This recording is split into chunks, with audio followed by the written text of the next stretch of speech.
Сидишь себе такой довольный, играешь, компьютер, высокий FPS, система вроде не старенькая, все должно быть хорошо, но бесят эти постоянные статтеры, или как у нас принято говорить, фризы, а некоторые их путают с лагами. Первое время хоть и тяжело, но ты пытаешься с этим смириться, ведь статтеры происходят не во всех играх подряд, чтобы кричать аларм. В одной все хорошо и стабильно, во второй все плохо. Ну думаешь, фиг с ним. Скорее всего дело в криворуких разработчиках, которые не позаботились об оптимизации, хотя твои друзья говорят, что у них нет подобных проблем. Во лжи их обвинять не будем, но возможно просто приукрашивают возможности своего ПК, ведь это они собрали самостоятельно, что на 1060 Fortnite идет в 500 плюс FPS без лагов и фризов.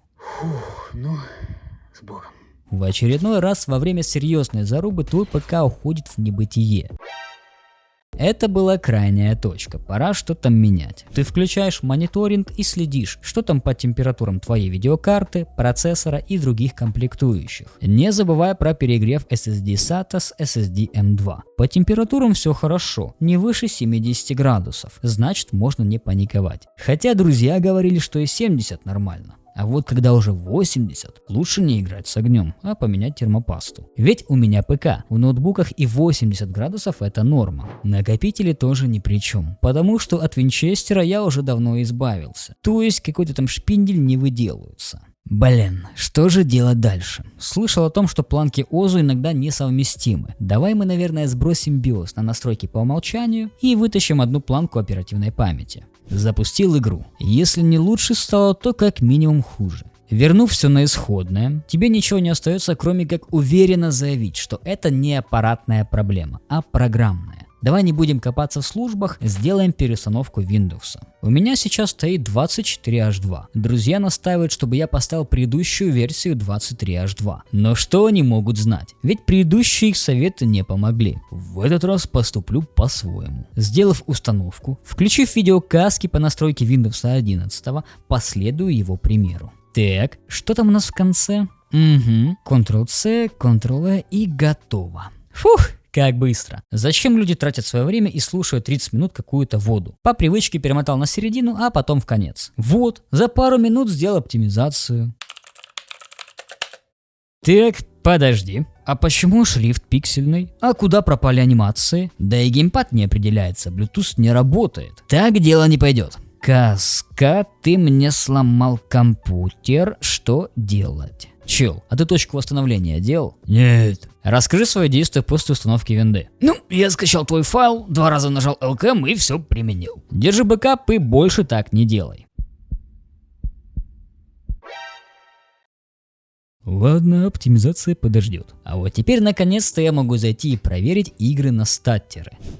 Понятненько. Ничего не изменилось. Что-то проблема уже начинает походить больше на аппаратную его часть. Попробую последний штрих, это сбросить все настройки драйверов и выставить все по умолчанию.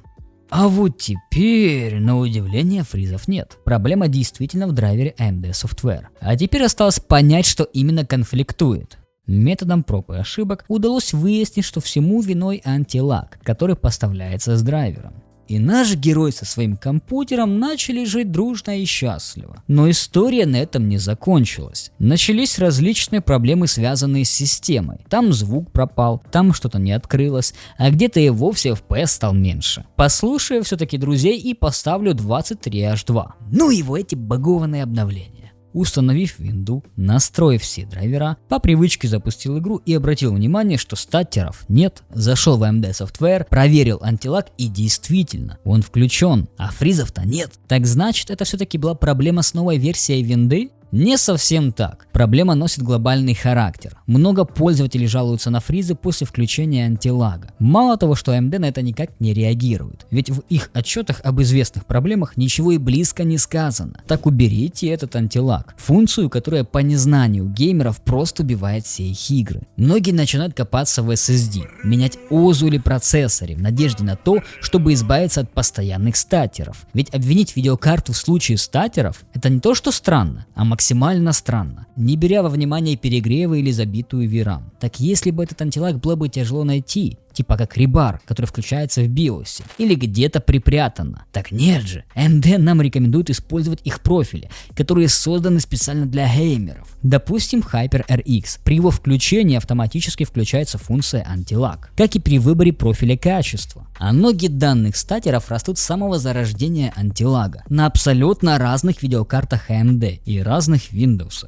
В моем случае на версии 24H2. Я первый раз обратил внимание на статеры в Assassin's Creed Shadows. Я не знал, что это связано с антилагом. Я включил ревотюнер и ограничил FPS. И таким образом 7 из 10 запусков сопровождались без статеров. Потом начал обращать внимание, что в еще одном проекте статеры. В третьем, четвертом. Да, не во всех. Во многих все-таки было все стабильно. Но тем не менее. Кое-как допер, что всему виной антилаг. Но самое интересное другое. Если в игре есть поддержка антилаг 2.0, неважно, включен он в драйвере или выключен, статеров не будет. Я проверил кучу игр, и это действительно так. Позже я отключил на глобальном профиле антилаг, чтобы иногда в некоторых действительно важных играх я мог вручную регулировать его включение или отключение. Как-то так я с этим мирился. В принципе, мне от этого антилага ни холодно, ни жарко. Я не киберспортик и какую-то разницу в задержке вообще не замечаю. Тем более на тех рангах, на которых я играю. Поверьте, там можно тащить в 60 FPS и на колесиковой мышке, но моим тиммейтам-танцорам постоянно что-то мешает. Тем не менее, из-за багованности 24H2 я уже десятки раз повторял видео и писал в телеге в постах, какие именно у меня были баги. Повторяться не буду. Пришлось ставить предыдущую версию 23H2. Думаю, окей, дай зайду в игры с включенным антилагом и запишу дополнительный материал для видео. И видели бы вы мое выражение лица, когда, заходя во вторую, третью, пятую игру, фризов-то нет. С одной стороны, я расстроился. Где еще брать материал? С другой стороны, был рад, что удалось выяснить. По крайней мере, мою причину на моей системе. Ни в коем случае не хочу обвинить 24H2.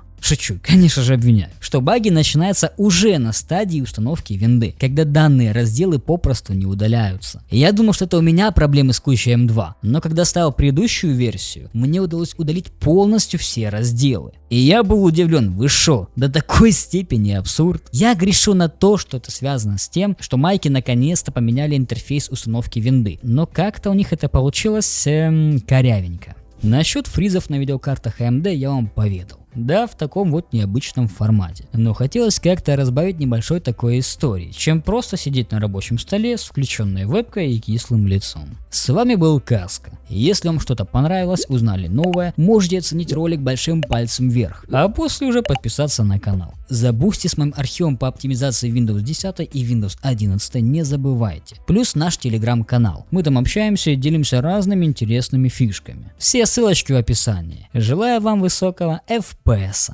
А если вдуматься, получается, что антилаг вызывает лаг. Дожились.